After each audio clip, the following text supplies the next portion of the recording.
안녕하십니까? 오늘은 2025년도 최저임금 결정과 그 과정을 둘러싼 갈등, 그리고 사회적 의미를 집중적으로 살펴보겠습니다. 최저임금위원회가 내년도 최저임금을 시간당 1320원으로 결정했습니다. 이는 올해 최저임금인 1030원보다 290원, 인상률로는 2.9% 오른 수준입니다. 주 40시간, 월 209시간 기준으로 계산하면 월 약 215만 6,880원이 됩니다. 이번 결정은 지난 7월 10일 오후 3시부터 시작된 전원회의에서 이루어졌으며 8시간이 넘는 마라톤 협상 끝에 근로자위원, 사용자위원, 공익위원회 합의로 최종 의결됐습니다. 특히 이번 결정은 2008년 이후 17년 만에 노사 합의로 최저임금이 결정된 사례라는 점에서 상징적입니다. 하지만 이 합의는 모든 노동계가 참여한 결과는 아니었습니다. 민주노총 소속 위원들은 공익위원이 제시한 심해 촉진 구간에 반발하며 회의 도중 퇴장했고 한국노총 소속 5명만이 남아 협상에 참여했습니다. 이로 인해 사실상 절반의 합의라는 비판도 제기되고 있습니다. 공익위원들이 제시한 심해 촉진 구간은 1만 40원에서 1만 210원 사이였습니다. 최종 결정된 1만 320원은 이 구간보다 다소 높은 수준으로 사용자 측이 어느 정도 양보한 결과로 해석됩니다.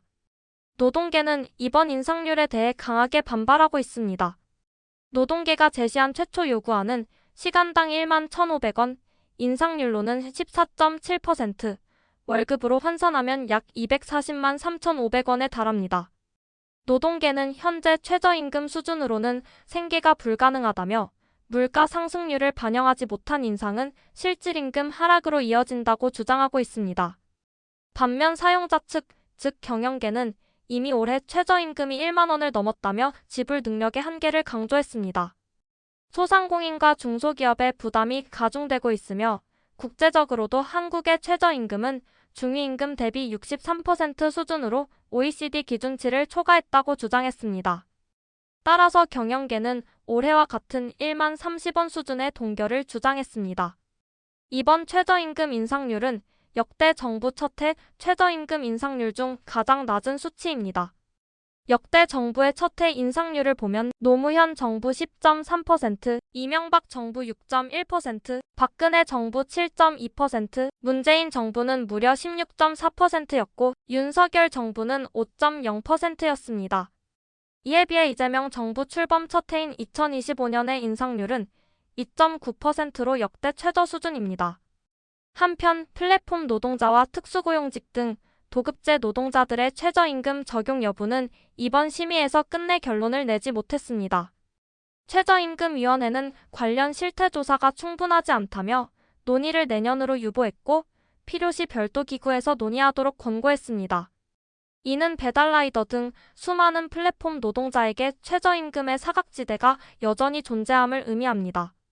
노동계는 동일한 노동에 동일한 최저임금이 적용되어야 한다며 강하게 반발하고 있으며 해당 사안은 향후 노동정책의 주요 쟁점이 될 것으로 보입니다. 또한 이번 심의는 법정 시한을 넘기지 않고 마무리되었지만 법정 기한 내 심의 완료는 최근 36년 동안 단 9차례에 불과할 만큼 그만큼 노사 간 간극은 여전히 좁혀지지 않고 있습니다. 이번 최저임금 결정은 단순히 임금 수준을 넘어서 향후 노동시장 구조, 사회적 양극화, 그리고 을의 삶에 대한 정부의 접근 방식을 보여주는 바로미터가 될 것입니다.